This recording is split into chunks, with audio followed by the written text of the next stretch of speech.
చంద్రబాబు నాయుడు గారు ప్రజలకు ఇచ్చిన హామీ మేరకు హామీలు నెరవేరుస్తూ ఇవాళ ఎలక్ట్రిసిటీలో కూడా గత 5 సంవత్సరాల్లో ఎలక్ట్రిసిటీ కారణంగా ప్రజలు అనేక ఇబ్బందులకు గురై సరైన కరెంటు లేకుండా ఎప్పుడు కరెంటు వస్తుందో ఎప్పుడు కరెంటు పోతుందో తెలియనట్టు అగమ్యగోచరమైన పరిస్థితుల్లో లేదా ఆ రోజు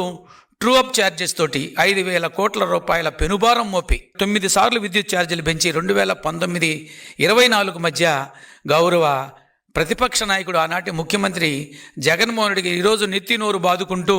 ఈ కూటమి ప్రభుత్వం అన్యాయం చేస్తుంది, ప్రజల సమస్యలు పట్టించుకోలేదు, ప్రజలకు అన్యాయం జరుగుతుందని ఊరు వాడ మాట్లాడుకుంటూ తన తాబేదారులని కొంతమందిని ఉసికొల్పి పురికొల్పి ప్రజల మీదకి ఏదో విధంగా నేను అధికారంలోకి వస్తే మీకు ఎవరైతే ఇప్పుడు దుర్మార్గంగా దౌష్ట్యంగా అక్రమంగా అన్యాయంగా ప్రవర్తిస్తారో అడ్డు అదుపు లేకుండా ఎవరైతే రోడ్ల వెంటబడి ప్రజల్ని మభ్యపెట్టడానికి ప్రజల్ని డిస్టర్బ్ చేస్తారో డైవర్ట్ చేయగలరో వాళ్ళకి నేను అధికారంలోకి వచ్చిన తర్వాత వాళ్ళని గౌరవిస్తాను, మంచి పదవులు ఇస్తానని ఆశపెట్టి అలా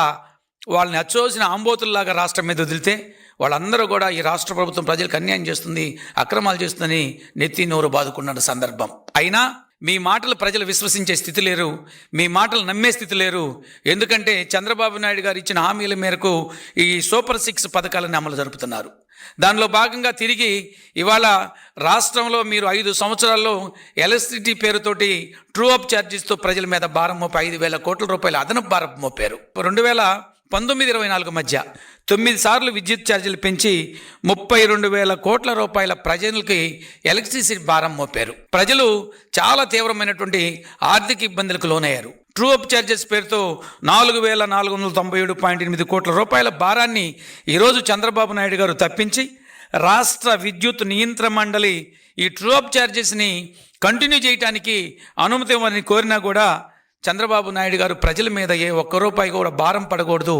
కాబట్టి ప్రజలకు ఎటువంటి ఆర్థిక ఇబ్బందులు కలగకూడదు. గత ప్రభుత్వం ఏదైతే ప్రజల మీద ఆర్థిక భారాన్ని మోపిందో ఆ ఆర్థిక భారాన్ని తగ్గించాలి, వాళ్ళకి ఇబ్బందులు కలగకూడదు, జగన్మోహన్ చేసినటువంటి అరాచకత్వాన్ని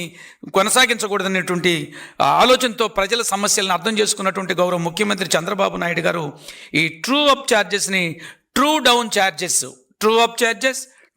ఛార్జెస్ దాన్ని తగ్గిస్తూ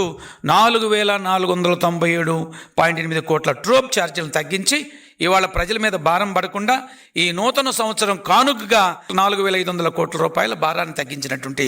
గౌరవ ముఖ్యమంత్రి చంద్రబాబు నాయుడు గారు.